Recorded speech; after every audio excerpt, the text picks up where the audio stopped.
Hello दोस्तों, स्वागत है आपका मेडिकेट 2 में।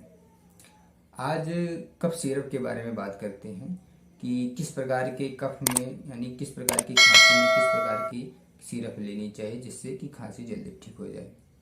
जैसे कि खांसी दो प्रकार की होती है, एक होती है नॉन प्रोडक्टिव कफ और दूसरी होती है productive cough. Non productive cough मतलब जिसमें कि बलगम ना आता हो, जिसे नॉर्मल में सूखी खांसी बोलते हैं।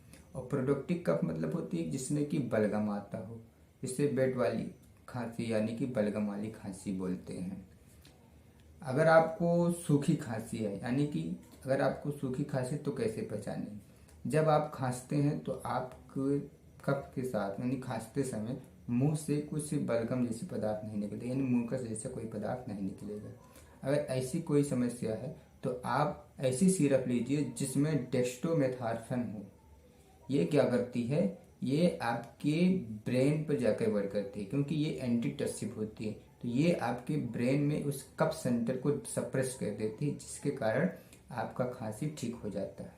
अगर आपको इसके साथ कोई अलग सिम्टम आ रहे हैं यानी कि जुखाम भी है, खांसी के साथ साथ जुखाम भी है, तो उसमें आप क्लोरफेनामिड साथ में लीजिए, जिससे कि ये क्या करती हैं, आपके जुखाम हो गए, सर्दी हो गई यानी कि लाल आँख है या आँखों से पानी आ रही है, इस समस्या को दूर करती है, क्योंकि ये एक एंटी एलर्जिक दवा होती है। ये एंटी एलर्जिक दवा होने के कारण ये एलर्जी जैसी सिम्टम को दूर करती है। अगर आपको जुखाम के साथ साथ नाक में जकड़न है यानी कि ये नाक में मुँह कैसे जम गए हैं, भारी भारी लगता है, तो आप उसमें फेनिलएफेरिन साथ में लीजिए। ये क्या करती है, आपके म्यूकस को यानी कि साइनस जो होती है, साइनस में उस म्यूकस को पतला कर देती है, जिसके कारण आपके नाक में जमाव ऐसी कोई सिम्टम दिखाई देती है तो ये इससे ठीक कर देती है।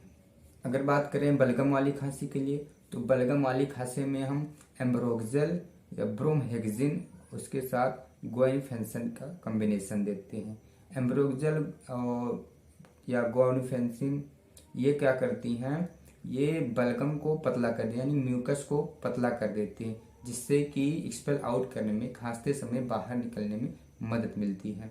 अगर इसके साथ साथ आपको सांस भी फूल रही है यानी बलगम के साथ साथ आपकी सांस भी फूल रही है, तो उसमें हम टर्बुटालिन, साल्बुटामोल या लीवोसाल्बुटामोल दे देते हैं।